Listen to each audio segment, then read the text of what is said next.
Buenas noches. Ahora sí, ya desactivaste el audio, lo pusiste. Nada, buenas noches Luis, buenas noches buenas noches de jueves a todas y a todos los que nos están viendo.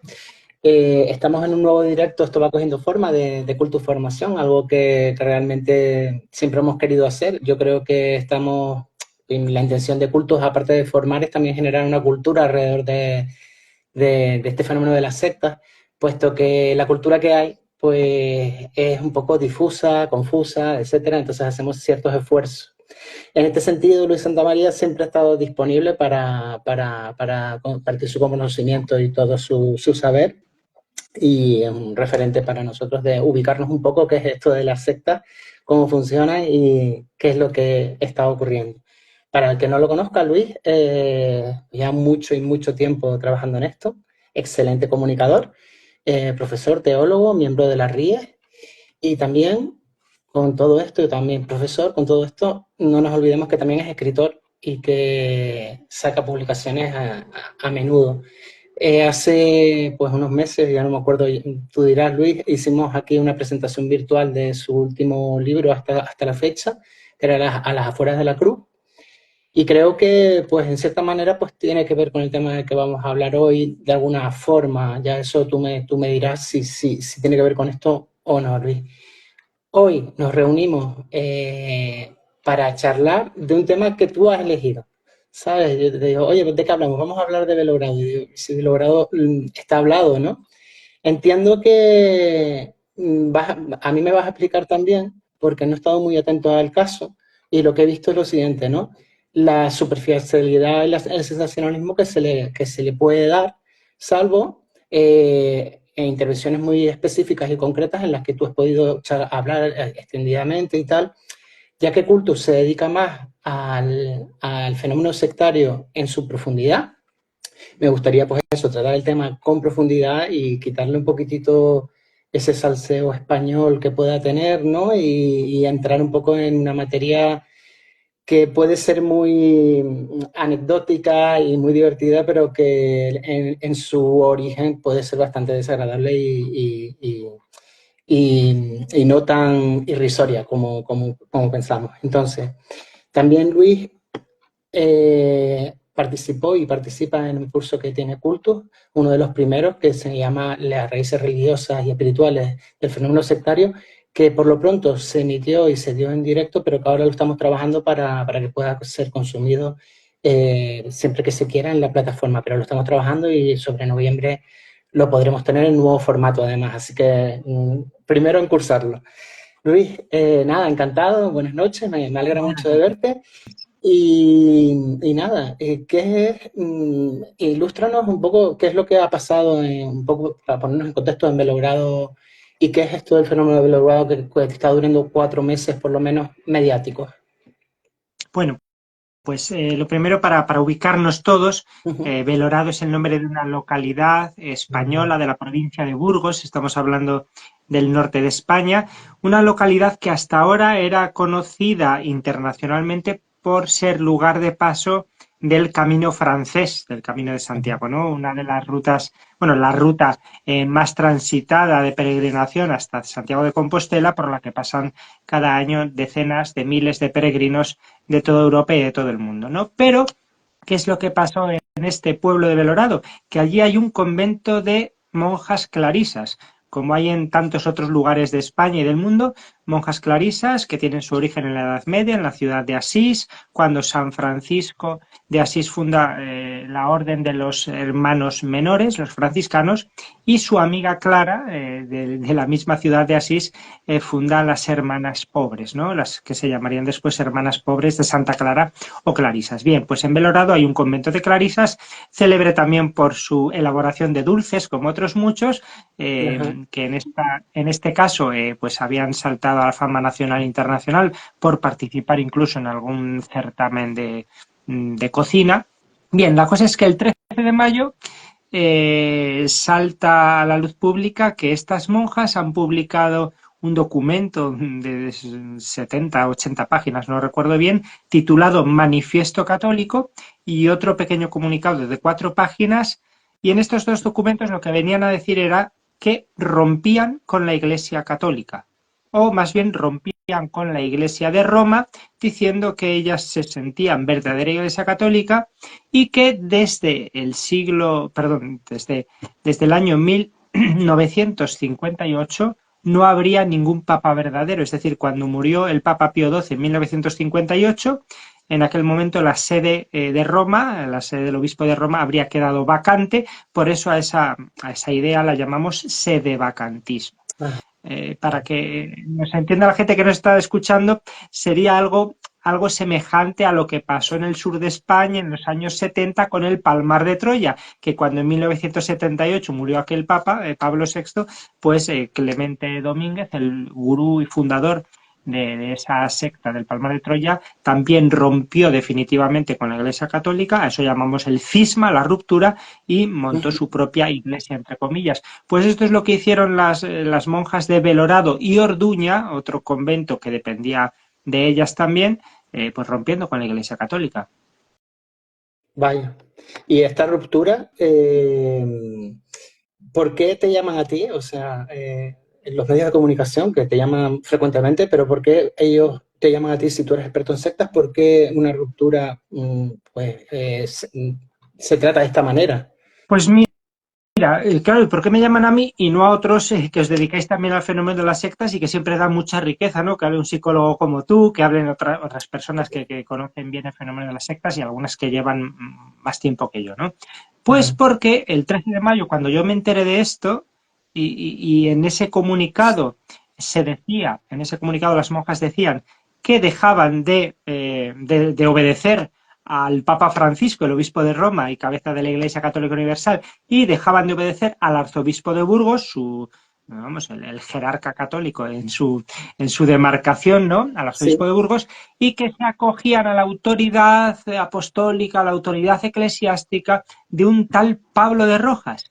Y entonces, claro, yo cuando oí Pablo de Rojas, enseguida se me encendió una bombilla, fui a buscar, aquí hago la publicidad de mi libro, fui a buscar en el libro A las afueras de la cruz, las sectas de origen cristiano en España, porque yo ese nombre lo recordaba. A ver, este vaya. libro es fruto de casi una década de trabajo, lo presentamos aquí en Cultus gracias a ti, Manuel, Sí, y entonces, claro, buscando el nombre, este Pablo de Rojas, pues es alguien, es un andaluz que vaya, fundó hace unos años la Pía Unión de San Pablo Apóstol. Y entonces, claro, vaya. digo, estas monjas han sido captadas, seducidas, o al menos están ahí en relación con esta secta. Yo enseguida escribo al arzobispado de Burgos y les digo, está aquí esta información, hacédsela llegar a los medios de comunicación para que entiendan también la deriva sectaria que tiene este caso tan estrafalario, ¿no? Claro. Y que esto ayuda a entender. Entonces, claro, en solo una semana recuerdo que hubo más de 70 Sí, entrevistas de televisión, radio, sí. periódicos, bueno, a full. Sí, sí, estabas ahí de verdad ultra ocupado con este tema. ¿Se le ha dado más o menos, sobre todo en el inicio, la información adecuada? ¿Hemos entendido el caso tal cual ha ido sucediendo? Bueno, pues a ver, el tema es que ha sido un caso muy complejo Complejo, que es según complejo. iban pasando los días y íbamos conociendo cosas, pues íbamos entendiendo mejor todo. Yo a día de hoy, como decías antes, casi no, más de 4 meses después, todavía sigo sin tener claras las claves. ¿Por qué? Porque por parte de las protagonistas de este cisma, las ahora ex monjas de Belorado, bueno, pues no ha habido transparencia ni mucho menos. Ha habido muchos engaños. Eh, Ellas aseguran que se trata de un tema espiritual, de que han llegado a la convicción de que el Papa Francisco no es papa de verdad, que está traicionando a la tradición de la Iglesia, pero que también ha pasado con los papas anteriores, ¿no? Como digo, Pío XII habría sido el último, desde 1958 los papas de Roma serían falsos, y claro, entonces todo esto, pero por otro lado hay un tema inmobiliario detrás, con la venta de un convento para comprar otro. Después llegamos a saber que esta mujer, Laura García de Viezma, la ex abadesa, entonces se llamaba Sor Isabel de la Trinidad, pues Laura ya llevaba meses o años incluso pergeñando todo esto porque hasta se había asesorado y ha intentado crear dos asociaciones inscribiéndolas en el Registro Nacional de Asociaciones del Ministerio del Interior para pasar la titularidad de esos conventos de lo que es la entidad religiosa de las clarisas de Belorado, las clarisas de Orduña, etcétera, que están registradas en el Ministerio de la Presidencia con el resto de entidades religiosas, para pasarlo a ser asociación civil y quedarse ellas con la titularidad del convento, aunque ya no son monjas, ya no pertenecen a la Iglesia Católica, porque el 22 de junio fueron excomulgadas. Bueno, y por ahí pues un montón de mentiras, de calumnias, de decir que se les estaba dejando sin dinero, pero ellas teniendo dinero en otros lugares, que invertirían en abogados para moverse. Es decir, toda una sarta de despropósitos, que en los medios de comunicación, bueno, pues se le ha dado un poquito esa dimensión morbosa, esa dimensión casi de espectáculo e incluso de serie televisiva, ¿no? Hay algunos programas que ya tienen casi como una sección cuasi fija sobre el cisma de Belorado, porque cada semana surgen cosas nuevas y si no, los medios son capaces de arañar y de buscar y encontrar. Y es que además, claro, poco después de llegar este falso obispo, Pablo de Rojas, con su mano derecha, el llamado cura coctelero por los medios, que ni él era obispo católico ni el otro era cura católico, ¿vale? Eran de sus grupúsculos sedevacantistas, tradicionalistas, ultras, duraron poco porque fueron expulsados de allí, ¿no? Y tuvieron que venir otros y bueno. Sí, eso mismo te voy a preguntar. Tengo dos preguntas en el tintero, ¿no? Y también dos observaciones. Por lo pronto, hay dos datos que apuntarían a, por lo que acabas de decir, ¿no? A un fenómeno sectario, es decir, objetivos ocultos, y esto está durando tanto por la falta de transparencia y que se van manifestando nuevas informaciones y nuevos movimientos, pero entiendo que a lo largo de la entrevista vamos a encontrar más puntos si quisiéramos catalogarlo como algo parecido a una secta o lo que fuera. Lo que sí que tú registras en tu libro, ¿no? Es a ese señor y la Pía Unión de San Pablo Apóstol. ¿Qué era eso exactamente? ¿O qué sigue siendo? ¿Eso sigue estando? Sí, a ver, eso sigue existiendo, eso es un grupúsculo, podríamos decir, y sin insultar, ¿vale? Porque se trata de un grupo muy pequeño. Yo, de hecho, cuando escribí el libro, no sabía si a este grupo pertenecían más personas que su propio fundador. Es decir, en el libro analizo 99 sectas de origen cristiano presentes en España y de esas 99, 47 las considero de origen católico o anglicano. Grupos que han nacido, pues, imitando a la Iglesia Católica o a la Iglesia Anglicana, sobre todo su liturgia, su parafernalia, sus vestiduras, Sí. su iconografía, todo esto, ¿no? Entonces, por muy diversas razones, el Palmar de Troya es la más conocida, como decía antes. Aquí, de hecho, tenía para ilustrar como estoy aquí hablando con vosotros desde la biblioteca de la RIES, de la Red Iberoamericana de las Sectas. Fíjate, este es el primer volumen de la Biblia publicada por el Palmar de Troya. Aquí tengo su catecismo. Es decir, es como bueno, una imitación, un remedo de la Iglesia Católica, ¿no? Entonces, perfecto. Vuelvo al libro. La Pía Unión de San Pablo Apóstol es un grupúsculo, un grupo pequeño, una de las 47 sectas de origen católico o anglicano que analizo en mi libro, y un grupo pequeño. Yo no sabía si había más miembros que su propio fundador, porque era él el que aparecía en las fotos siempre y el que daba las declaraciones, aunque hablaba de otras personas y responsables. Pero claro, se trata de unos grupos que son muy fantasmas, hablando claro, pues diciendo que tienen seminarios, conventos, asociaciones, cofradías, órdenes militares. Bueno, pues en el caso de la Pía Unión de San Pablo Apóstol, además está fundada por Pablo de Rojas, que dice ser obispo, ordenado por unos. Sí, y uno de ellos era la Pía Unión de San Pablo Apóstol, fundado por este Pablo de Rojas en Bilbao en el año 2005 y legalizado en el año 2021 como asociación en el Registro Nacional de Asociaciones del Ministerio del Interior, no como entidad religiosa en el Ministerio de la Presidencia, ¿no?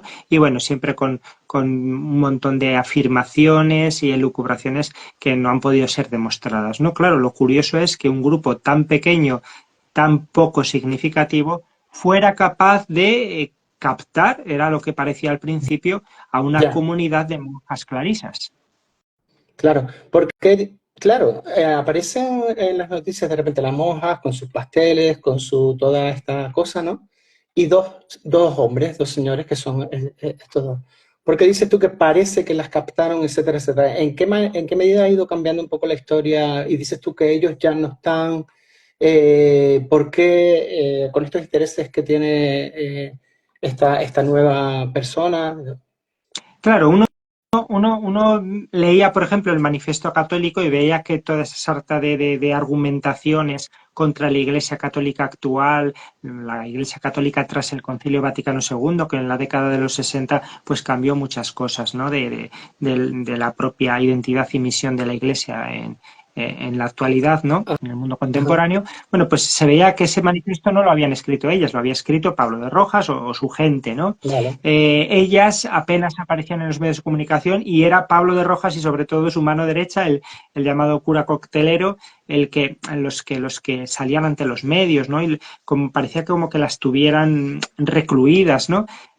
¿Cómo sería posible que a través de internet o a través de visitas podían haber hecho eso, ¿no? Y haber convencido, entre comillas, a las monjas? Claro, y luego enseguida empezamos a ver que había un papel importante de la ahora ex abadesa, de la superiora de la comunidad, y entonces yo ya empecé a decir, porque yo la primera afirmación que empecé a decir para aprovechar la ocasión, mostrar esto como un ejemplo de que cualquier persona puede ser captada por una secta.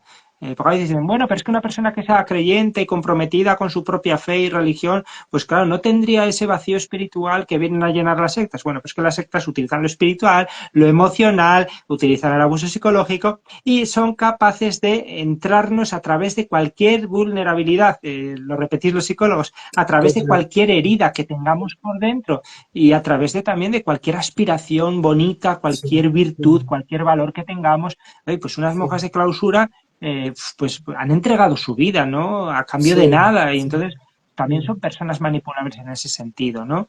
A mm, través de sus buenos sentimientos, de mm, su fe, de su intención de cumplir la voluntad de Dios, etcétera, etcétera. Entonces yo vi ahí, pues, una secta, una pequeña secta que se está aprovechando de la oportunidad de su vida, de darse a conocer, de atraer a otra gente y de tener un convento y tener incluso una sede física ya desde la que hacer un pequeño Vaticano con el Palmar de Troya. Y por otro lado, una superiora o unas monjas que veían aquí la ocasión de romper con la Iglesia para seguir un poco su propio camino, ¿no? Libres y solas queremos seguir andando, decían. Claro, poco a poco, claro, cuando se vio que ese obispo, ese falso obispo y ese falso cura, esos representantes de la pequeña secta se iban de allí y aparecía después, pues otro falso obispo brasileño de otra secta sedevacantista.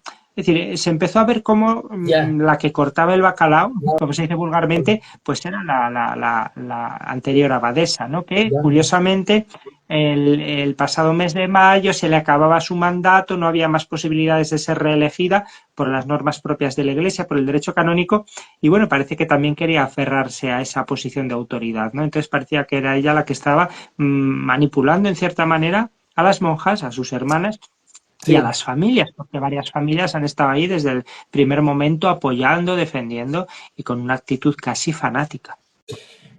Mira, Luis, pues tú acabas de apuntar. Yo siempre aprovecho los directos para ir metiendo un poco de información, ¿no? Yo una cosa que veo también clara es el tema de las vulnerabilidades, bien, bien, pero hay características personales como son la responsabilidad, el compromiso por algo, etcétera, que nunca hablamos de ello, pero que también nos enganchan a yo soy responsable, soy una persona responsable y quiero cumplir incluso con el compromiso que tengo hacia los superiores y todo este tipo de temas, ¿no? Entonces ahí también enganchan, hace que la persona pues siga funcionando dentro de un sistema y que casi no lo pueda ni cuestionar, ¿no? El sentido de responsabilidad y tal. Pues me llama la atención la vuelta que ha ido dando todo y esto se ha ido mostrando así, entiendo, en los medios, porque ha sido pues un caso pues muy así, eh, que muy mediático, con mucho seguimiento debido a todos estos cambios. Yo te iba a preguntar una curiosidad. ¿Has tenido la posibilidad tú o alguien de hablar con Laura García de Viedma? ¿O No, está abierta a la comunicación con alguien para explicar no, algo? no, no están abiertas. Esto es algo en lo que coinciden con las sectas, ¿no? Que no hay apertura al diálogo y si hay cualquier cosa que aparente ser diálogo, apertura, comunicación, es siempre utilizado como medio por el propio grupo para sus intereses, no por intentar cambiar, mejorar la actitud de aprender del otro. Por supuesto que no. Yo no lo he intentado porque bastante he tenido con coger el teléfono a los periodistas que han llamado, que han sido muchísimos, ha sido agotador, de verdad. A mí me pilló además en todo el final de curso escolar y bueno, pues Claro, compaginar el trabajo, las responsabilidades familiares y todo esto, y bueno, y la atención a víctimas que siguen llegando de otras sectas, ¿no? Y sí, bueno, ha sido complicado, la verdad que sí.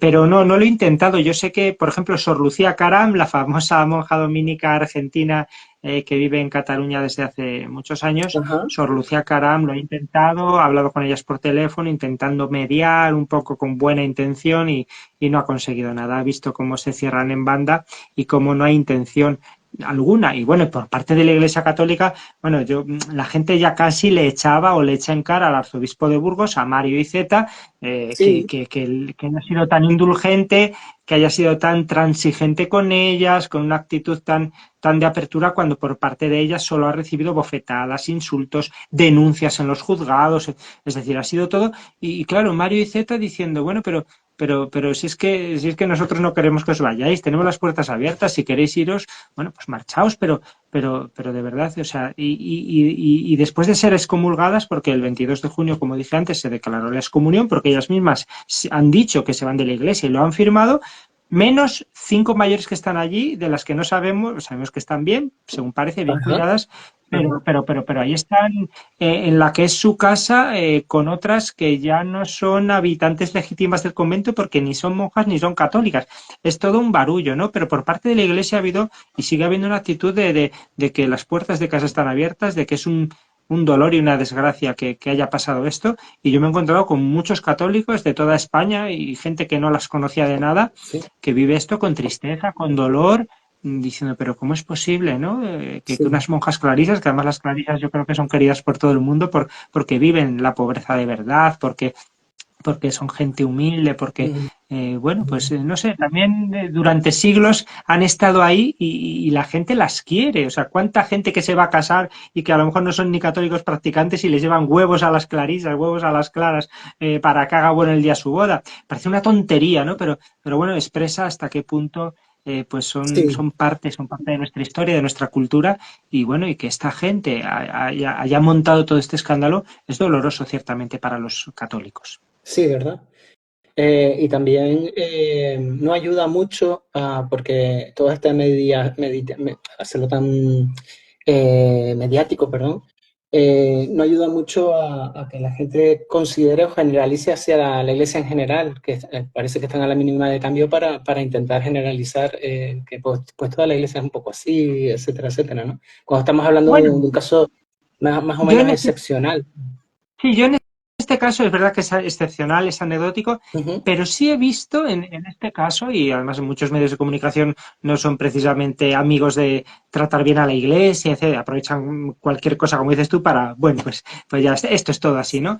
Yo creo que en sí, este caso, como por parte de la institución, por parte de la jerarquía de la iglesia, en este caso el arzobispo de Burgos y la gente que colabora con él, como ha habido una total transparencia informativa con ruedas de prensa, dando datos, es ujú, decir, frente a la opacidad y las mentiras de la comunidad de clarisas, ahora ex clarisas, por parte del arzobispo de Burgos, pues ha habido una total disposición a contar las cosas. Eso yo creo que se ha agradecido mucho por parte de los periodistas, que no están acostumbrados a que la iglesia pues actúe a sí, ese sí, nivel sí, sí, comunicativamente, y por parte de la gente diciendo, pero estas que están haciendo, ¿no? Es decir, sí. pues es cierto que sí, que han aparecido ahí cosas que, bueno, que en cierta parte hay algo de razón, ¿eh? Es decir, se puede generalizar, se puede vulgarizar, se puede hacer una lectura superficial, pero es Ujú, cierto que temas como el papel de la mujer en la iglesia, porque siempre tiene que haber un hombre mandando por encima, ¿no?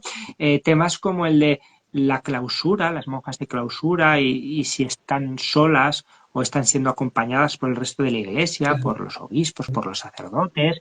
Eh, bueno, pues un montón de cosas que han salido ahí que yo creo que también son interesantes para que la propia Iglesia Católica, yo como católico también, nos hagamos autocrítica y digamos, bueno, ¿qué tenemos que hacer para que no sucedan otros velorados? vale, vale, vale. Porque parte de tu libro, ¿no? Serían velorados, algunos velorados que han ido apareciendo, ¿no? Pequeñas cismas Sí, sí, de... pero mucho más pequeños, porque a veces son, como lo de Pablo de Rojas, a veces Sí, uno que alguna persona que es muy estrafalaria y quiere montar su propia iglesia, porque lo que le gusta es sí, vestirse con cosas antiguas y ya está. Eh, Otros a lo mejor han sido expulsados de un seminario, o no se les ha permitido llegar a ser sacerdotes, ajá, o han sido sacerdotes y se han salido por lo que sea. Entonces, es su forma de vida. Esto en América Latina es muy común y por eso ha venido incluso, como decíamos, un falso obispo de Brasil a atender a estas mujeres ahora, y ahora mismo está un sacerdote argentino que sí era sacerdote católico real, pero al final se salió y está en estos vale, grupúsculos también. Bueno, pues todo esto. vale. Y Luis, hablando de grupo, ¿no? ¿Cuántas son las monjas? ¿Alguna ha salido, no ha estado de acuerdo con todo este movimiento? Ya como grupo de manipulación o que podría ser que una persona esté manipulando a la otra, al parecer, ¿no? ¿Tú cómo lo ves el movimiento de ella? Sí, mira, en los primeros días enseguida salió en los medios de comunicación una entrevista nada más, no ha salido ni su rostro, ni Ajá. ha dicho ni una palabra que esté grabada. Es Sor María Amparo, una de las monjas, que el día en el que se enteraron de que dejaban de ser católicas o miembros de la Iglesia Católica Romana, porque se lo dijo la superiora un día por la tarde, les dijo, a partir de ahora ya no dependemos del Papa ni del arzobispo de Burgos, ni estamos en relación con el resto de monasterios de clarisas, sino que a partir de ahora dependemos de este señor, don Pablo de Rojas, se lo presenta y claro, además es algo que no habían tomado la decisión en comunidad, Claro. porque en este sentido estos conventos tienen luego a nivel interno una estructura, podríamos decir, entre comillas, democrática, ¿no? Tienen una superiora y tienen un voto de obediencia, pero hay decisiones que toman entre todas. Ajá. Bueno, y entonces esta mujer, Sor María Amparo, se levantó y dijo, ¿qué es esto? ¿No? O sea, pidió explicaciones y entonces la invitaron a marcharse. Bien. La echaron de su casa realmente. Ella se marchó y dio una entrevista fantástica en la que yo ahí con eso me convencí de que la protagonista de todo esto, la gurú, Sí, sí, sí, utilizando sí. nuestra terminología, la gurú era la entonces llamada Sor Isabel de la Trinidad, Laura García, que era la que había llevado todo esto con otras dos o tres cercanas a ella, eh, pues estarían con ella, no sé si como cómplices o colideresas, habría que estar dentro para saberlo, ¿no? Y hacer un análisis en profundidad. Pero curiosamente, hace cosa de 2 o 3 semanas, la número dos, la vicaria, ¿no? La número dos del monasterio, se ha marchado. Se supone que Wow. por diferencias con la líder. Entonces, Ya.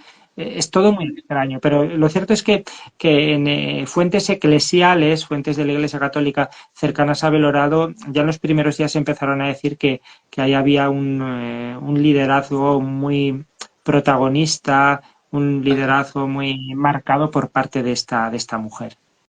Ya. Como tú lo has nombrado, pues una gurú que toma decisiones unilaterales, al parecer, ¿no?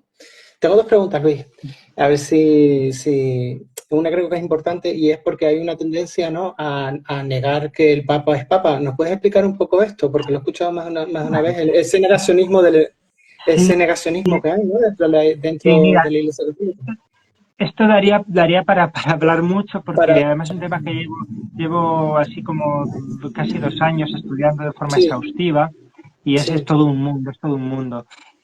Todo a raíz también de conocer a familias que me han pedido ayuda con alguno de sus miembros que no se ha metido estrictamente en ninguna secta, pero ha empezado a ver vídeos de YouTube, a escuchar podcasts o seguir grupos, meterse en grupos de Telegram, etcétera, etcétera, de tipo conspiranoico, pero en plan católico, es decir, como si fueran terraplanistas o negacionistas del COVID, que a veces coincide que tienen esas sí, sí, ideas sí, también, es curioso sí. porque son pasos comunicantes, pero que están con una teoría de la conspiración que es la siguiente. El Papa Francisco, el actual obispo de Roma, desde marzo del año 2013, no Sí. sería papa realmente, porque tienen la teoría de que el anterior papa, el alemán Joseph Sí. Ratzinger, Benedicto XVI, cuando en febrero de 2013 hizo público un documento de renuncia escrito en latín, por eso de guardar la oficialidad, ese escrito en latín tenía una serie de incorrecciones gramaticales o sintácticas que son muy raras en alguien de la sabiduría de Joseph Ratzinger, que claro que sí, era un gran teólogo, pero bueno, otra cosa es que uno sea un gran latinista, pero bueno, sin entrar en esos detalles, la cosa es que dicen que Benedicto XVI habría visto cómo los enemigos de la Iglesia la querían destruir desde dentro, ¿no? Como una conjura masónica dentro de la Iglesia, y entonces él, antes de seguir el curso natural de las cosas, de seguir siendo papa hasta la muerte, que es lo normal, ¿no? Y que después esos enemigos fueran fuertes para poner un nuevo papa progresista y comunista y masón, elegido en el siguiente conclave, lo que hizo fue renunciar por sorpresa, pero no renunciando del todo, sino renunciado a ejercer el papado, pero siguiendo siendo papa. Es decir, que él seguiría siendo papa y de hecho vistió de blanco, vivió dentro del Vaticano, etcétera. Y el papa que eligieron los cardenales después, es decir, este señor argentino, Sí. Jorge Mario Bergoglio, ahora el Papa Francisco, no sería papa realmente porque, claro, seguía vivo el papa. Problema, cuando en enero de 2023, estamos en enero de Sí. 2020, perdón, el último día de diciembre de 2022, muere Benedicto XVI y entonces para esta gente la sede se queda vacante porque ha muerto Benedicto, que sería el papa legítimo, aunque estaba retirado, aunque era emérito, y entonces el Papa Francisco no lo es, y entonces pues, se arma una, ¿no? Entonces, bueno, están con esas historias. ¿Qué pasa? Que cuando la gente que se mete en esta teoría de la conspiración, que es Sí. irracional, y cuando la gente Ajá. se mete en esto, si son consecuentes y siguen tirando del hilo, al final empiezan a decir, claro, pero es que las barbaridades que supuestamente diría este Papa, las cosas progresistas, ya las decía también el Ratzinger, aunque fuera más conservador, ya las decía Juan Pablo II, ya. Y entonces al final empiezan a ir hacia atrás, y si son consecuentes tienen que decir que, pues eso, que desde 1958 no hay Papa. Entonces todo un mundillo que son pocos, ¿vale? O sea, son muchos Vale. grupos, pero de muy poquita gente, no son representativos, pero gracias a las redes sociales, gracias a todo esto, están logrando que sus vídeos los vean cientos de miles de personas Sí. y que se esté instalando una desconfianza mayor en católicos normales, que a lo mejor el Papa no les gusta porque les parece demasiado renovador o progresista o lo que sea, y se están escorando hacia ese negacionismo, decir, este señor no es el Papa, ¿no? Entonces ahí hay un caldo de cultivo Claro. para que surjan nuevas sectas de este tipo y sobre todo posturas fanáticas por parte de creyentes normales y corrientes.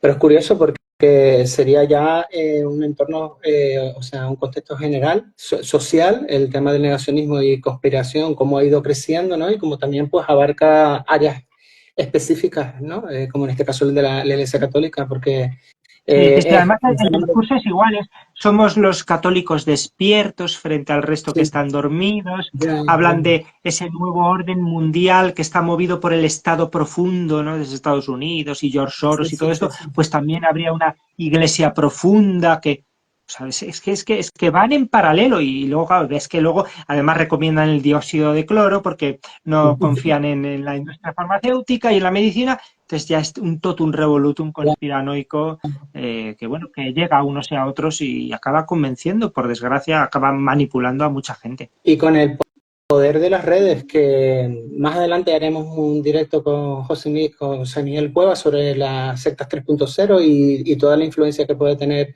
este tipo de mensajes en redes y de la manera que a modo marketing están casi que generando este tipo de ideologías y tal, ¿no? Muy interesante porque estábamos ampliando un poco el tema específico a algo mayor, ¿no? Te hago dos preguntitas más, Luis, y ya, porque aquí tenemos una hora menos, y que como se ha más o menos estabilizado la señal para nuestra suerte, eh, ¿tú qué futuro le auguras viendo un poco el movimiento? ¿Qué futuro le puedes ver qué trayectoria le traes a esto?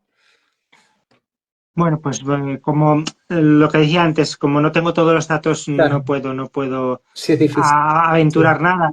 La última novedad que conocemos es hoy es jueves, el lunes pasado, el lunes día 16, el lunes el arzobispado de Burgos, porque Mario Iceta, el arzobispo de Burgos, es al que el Vaticano ha puesto como superior interino de las monjas de verdad, no de las excomulgadas, ¿no?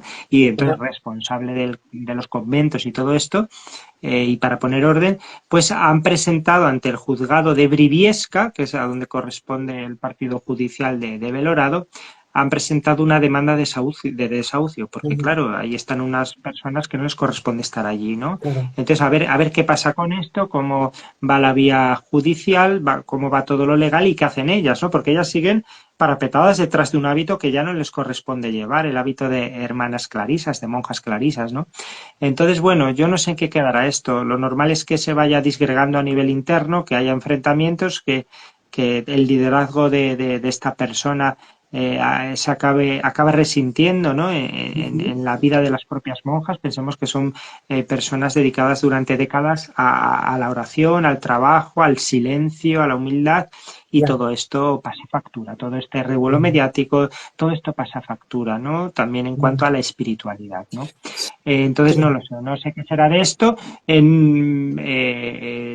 Estos grupúsculos sedevacantistas tradicionalistas, bueno, para ellos es un caramelo, ¿no? Velorado y siguen proporcionando obispo, cura o lo que haga falta para sostener a estas valientes, a estas rebeldes claro, bueno, que están casi solas, ¿no? En una iglesia católica corrompida y podrida y bueno, pues no lo sé. Yo, claro.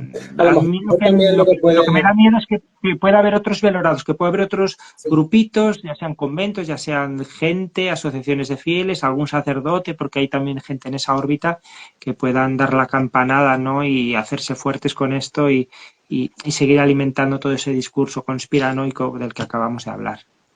totalmente. A lo mejor yo pensando, ¿no? ¿Cómo será el control de la información por parte de estas monjas, ¿no? O sea, a lo mejor se les está limitando, ¿no? Cual grupo sectario, ¿no? La información de todo lo que está saliendo fuera, le están manipulando su realidad, tal vez, ¿sabes? Y por eso también Sí, las tienen. es muy probable, claro, porque claro, hay que estar dentro de este ambiente para entender, Sí. claro, o sea, normalmente un monje o una monja dedicados a la vida contemplativa, ¿no? Lo que llamamos clausura normalmente, Ujú. son ellos mismos los que no quieren Claro, estar pendientes de las noticias del telediario de todos los días. claro. Entonces, lo habitual es que haya o la superiora u otra, o en el caso masculino igual, que sea quien revise la prensa y tal, y luego les cuente a los demás. Entonces, al final, hacer un resumen. Claro, esto si se hace bien, perfecto, porque no te quita tiempo, no te angustia con esto, entonces conoces lo que pasa en el mundo, los problemas del mundo por los que tienes que rezar y tienes que estar unido como monje o monja que dedicas horas de tu día a la oración, pero no te quita eso de rezar y de trabajar, porque hay que mantenerse y hay que mantener el convento, el monasterio, la comunidad. ¿Qué pasa? Esto mal Claro, utilizado, pues es un instrumento de desinformación y de manipulación, efectivamente. claro, claro, totalmente. Pues Luis, voy a terminar con una pregunta un poco difícil, un poco compleja. ¿Por qué los medios de comunicación hacen eco de este tema, ¿no? De este grupo sectario y no de otros, ¿no? Yo entiendo que por la cultura arraigada que tenemos del catolicismo y porque estamos más familiarizados y podemos reconocer más rápido y nos resulta incluso más interesante, ¿no? Este tipo de temas que otros, ¿no? A lo mejor Sí, es una esto, curiosidad. esto tiene mucho de fácil, porque es una cosa fácil Ya, de ya, hacer, ya. Sí, de folclórico, como ha pasado siempre con el Palmar de Troya, y de friki, ¿no? Mira, además me han salido tres Fs, fácil, folclórico y friki. Y sí, entonces, pues eso es una información que además al no tener víctimas directas que conozcamos, que puedan sí, salir llorando y mostrando la realidad, pues esto al final pues da para la chirigota a veces y da sí. para bromear. Por eso yo he procurado hacerme presente en la mayor parte de medios de comunicación que me lo han pedido, porque yo creo que sí se puede estar diciendo una palabra seria, aclarando algo y Ujú. haciendo que todo esto sirva para decir mucho cuidado Sí, sí, sí. con lo que es el mundo de las sectas, que puede estar en cualquier esquina, en cualquier ambiente de la psicología, de la religión, del marketing, del entrenamiento físico, de las criptomonedas y lo Sí, sectario sí, puede sí. estar en todos lados, entonces tenemos Sí, que sí. tener esa habilidad para detectarlo, ¿no? Ver cuáles son Sí, sus señuelos, qué mimetismo utiliza y todo esto para, bueno, pues tener mucho cuidado. todo esto justo, fui al fisioterapeuta antes de venir y estábamos hablando del tema y eso, ¿no? Y si está por aquí o alguno de mis amigos saben lo pesado que soy yo con este tema. Pero ¿qué pasa? que antes no existían las sectas y luego en sus vidas sí, es decir, aprenden a ver, me preguntan. ¿Por qué? Porque ese desconocimiento de lo que podría ser un grupo sectario haría que los enganches y las captaciones sean mucho más fáciles para nosotros, y es que están a nuestra medida. O sea, a lo mejor a mí no me va a llamar la atención precisamente lo de las monjas clarisas, pero me llama la atención apuntarme en el curso, en el próximo curso que va a haber de algo que a mí me guste.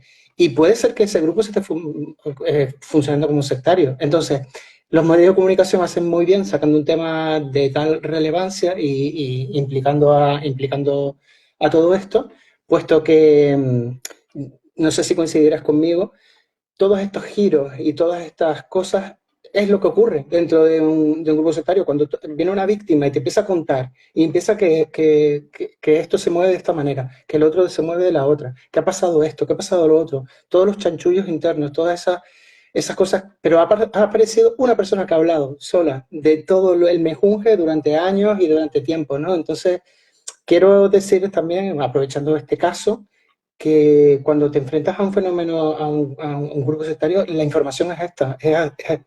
Muchas veces es muy caótica, tienes que informarte mucho de dónde está la raíz, de cómo es el líder, de cómo esto. No sé si tu percepción es parecida, Luis. Sí, sí, sí.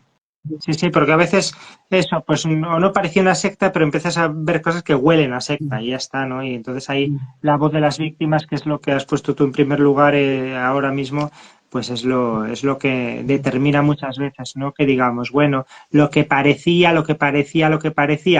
en grupos que viven del escaparate y de la apariencia era en realidad Sí, pues abuso psicológico, manipulación totalmente. y, en definitiva, esclavitud porque está basado en la mentira. Sí, sí, sí. Básicamente yo también fui un poco orientando el tema a esas personas porque si yo trabajo este tema, yo lo trabajo desde el punto de vista de que hay personas que están siendo manipuladas y posiblemente dañadas psicológicamente incluso, ¿no? Entonces, claro, esas personas y una persona que se erige la líder y la gurú y que va a gobernar la vida de otras de una manera tan dictatorial es lo que a mí más me llama la atención de esto, que vaya manejando el grupo de un lado para otro, ¿vale?